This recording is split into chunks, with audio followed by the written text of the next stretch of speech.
Warning: this is the truth about Imu's identity, and by proceeding to watch this video, you will be getting spoiled.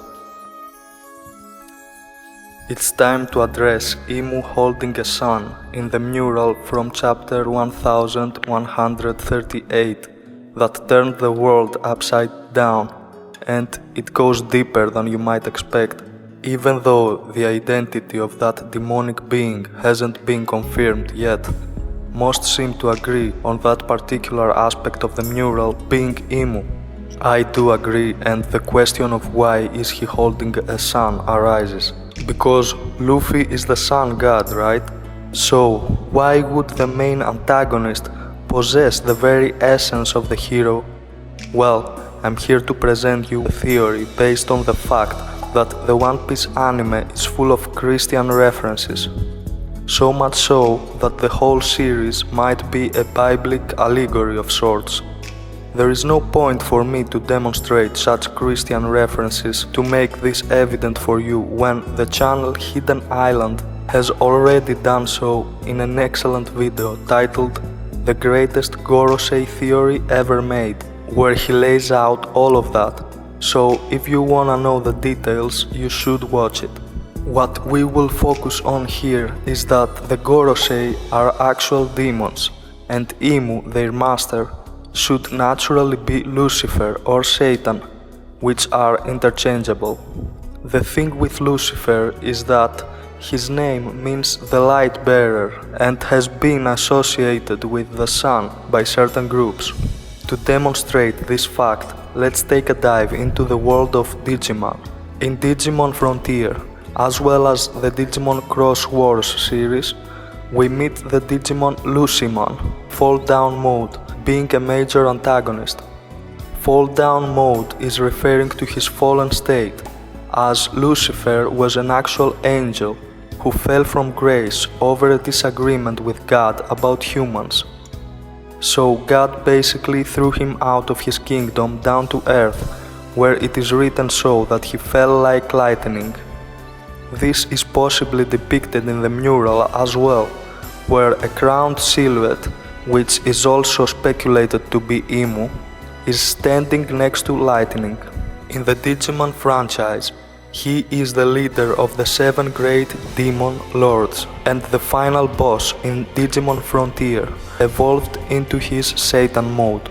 Seeing Lucimon's fall down mode design, notice how he has a lightning bolt shaped mark crossing his left eye, alluding to his fall as described earlier. He also bears the sun symbol on his chest. Like I said, Lucifer is associated with the sun. To further illustrate this and shed light onto why Imu might be holding a sun in the mural, notice how Lucimon Fall Down Mode is creating a sun to attack the heroes in Digimon Cross Wars. In his first form, his special attack, Grand Cross, is shooting 10 superheated photospheres in the shape of a cross, like a series of planets, which is a nice parallel with the Gorosei being elder planets. Interesting.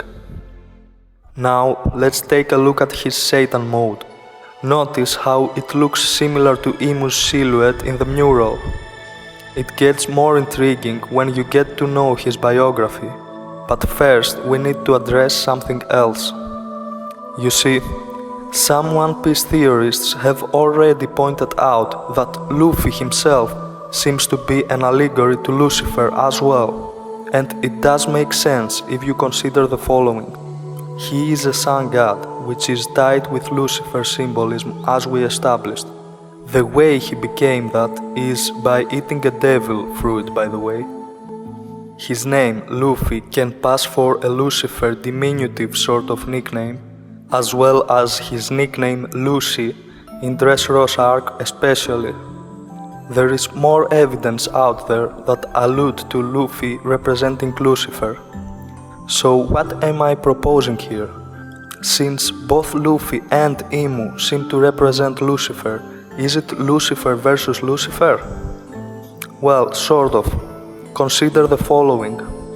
There are numerous instances in the world of anime where heroes face evil or corrupted versions of themselves. Sticking with Digimon, in the Adventure 02 season, we meet Black War Greymon, a powerful antagonist dealt with by the original War Greymon. Here is something interesting. War Greymon himself is a Digimon that represents a sun god. It is evident by his design's symbolism as well as his attack, Gaia Force. And although he is a supporting character in that particular season, he was the protagonist's Digimon in the Adventure 01 season. So we're seeing not only a hero battling a bad version of himself, but it is also Sun God versus evil Sun God. Some more examples of dark counterpart antagonists are Goku Black from Dragon Ball Super, Dark Megaman from Megaman Anti-Warrior, Z1 from Yu-Gi-Oh! 5Ds, etc. It is a common trope in anime. Let us read some information on Black War Greymon from the Digimon Wiki while displaying images of Emu. Black War Greymon's personality is largely that of a tormented soul, searching for answers. While made for distraction, he is actually a rather reasonable being who is just warped in his own logic. While not battling, he is rather philosophical and has been known to be able to debate abstract concepts such as the nature of the heart and soul for hours at a time, as he did with Agumon on at least one occasion. He can be rather stubborn once he gets his mind set on something, but is not resistant to change when forced to see the error in his outlook. In battles, Black War Greymon is nearly indestructible and invincible when he manages to take down some ultimate Digimon like Pildramon, as their attacks do not affect him. On his quest to find his true destiny, he fought against a herd of artificial Mammothmon, posing them questions that they were unable to answer simply because they were mindless and followed Arukenimon's orders without question.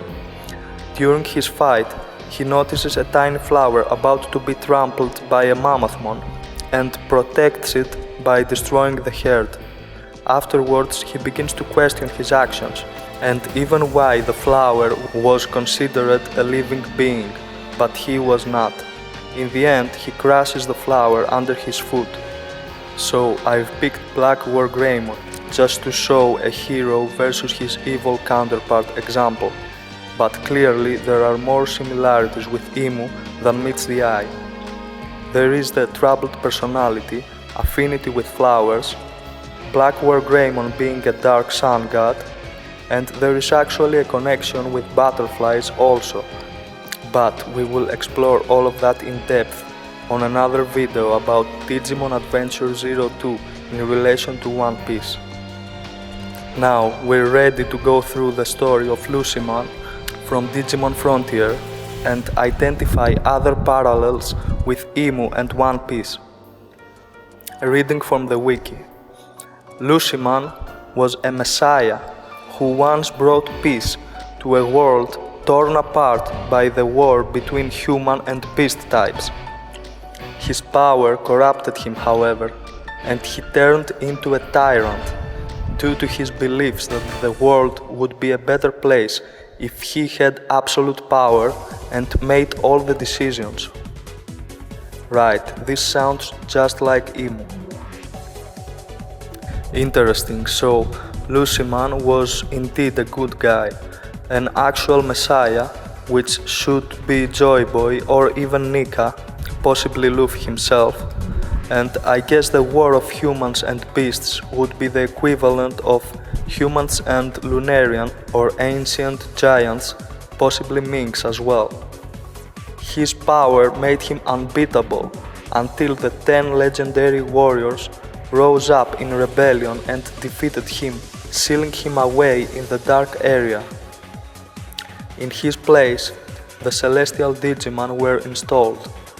So the Celestial Digimon, or Three Archangels in the Japanese original, are an organization tasked with protecting the digital world.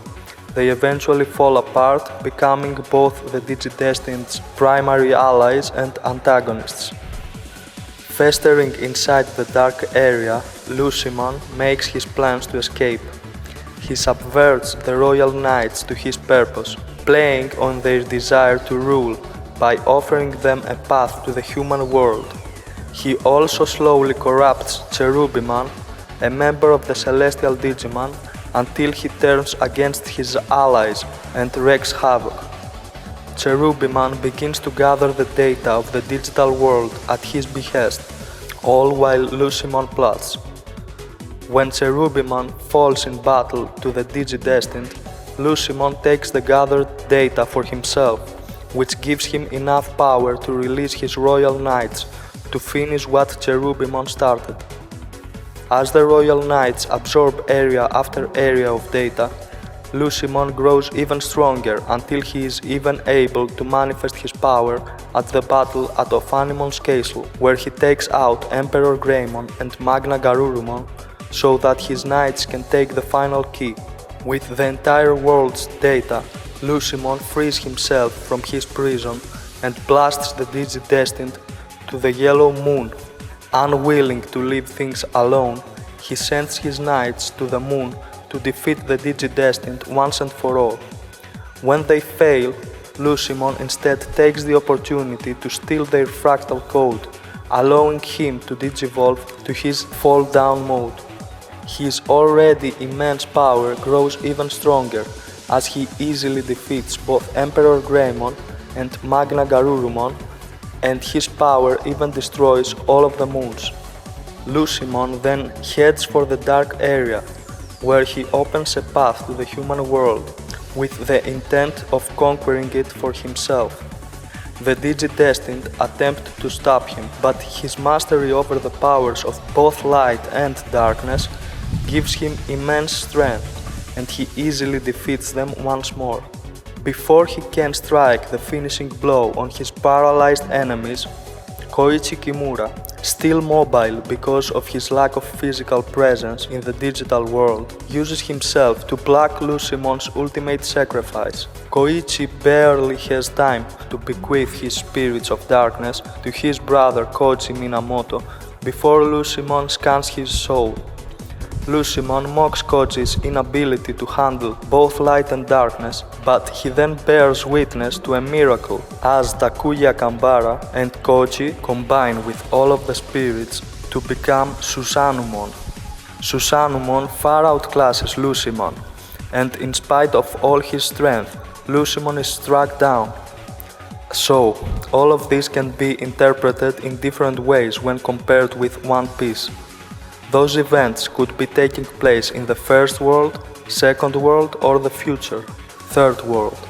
We read about Celestial Digimon and Royal Knights, the equivalents of which would be on first sight the Celestial Dragons and God's Knights, but some of them should actually represent the 20 kingdoms. As for Susanumon, the ultimate form of the Digidestined, so a Gear 6 or possibly 7 Luffy equivalent, is based on God Susanoo, who is not a sun god per se, but he is the brother of the sun goddess Amaterasu, and his design includes sun symbolism, so there is obvious connection to support the sun versus sun theory. Susanumon only manages to scan Lucimon's good data, causing him to split into two DGX, a light one and a dark one. His light egg explodes and tries to purify the dark area, but his evil data absorbs the dark area to form a large Digi egg which hatches into Lucimon Satan mode. Now a gigantic dragon, he continues on his path to the human world, regenerating from the Digidestined's attempts to harm him. Obviously this would be Imu's seemingly invincible final dragon form depicted in the mural. The Digidestined do not give up, however, though momentarily defeated they draw strength from the Celestial Digimon and the 10 legendary warriors' consciousnesses, reborn in the spirits, to invoke a miracle to become Susanumon once more.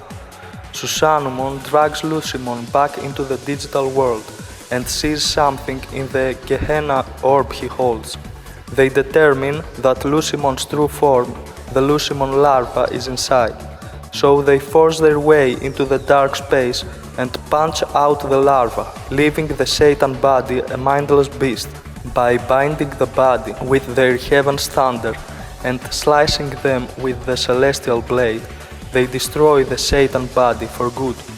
Lucimon larva attempts a sneak attack on Suzanumon in the aftermath, only for Suzanumon to expel the human children inside and revert to the 10 legendary warriors in their human forms. They take the sword at the core of their zero arms, Orochi, and slice through Lucimon, defeating him once and for all.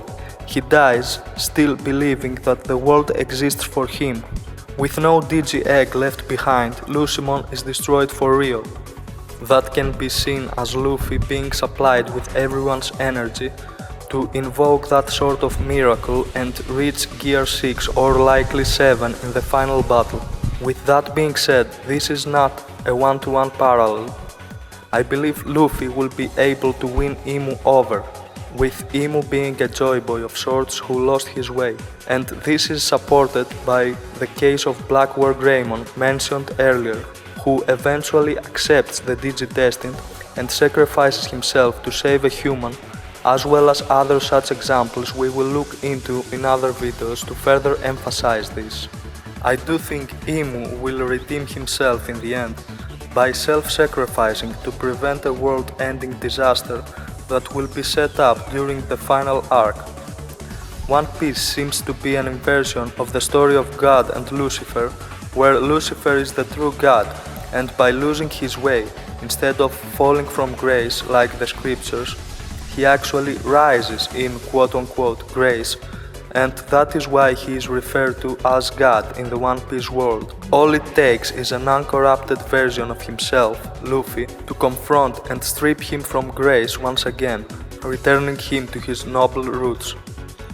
By that, the take-home message is that the fallen state is where true godhood lies, or something along those lines. I'm glad you sticked around until the end and hope you're getting used to my Greek accent.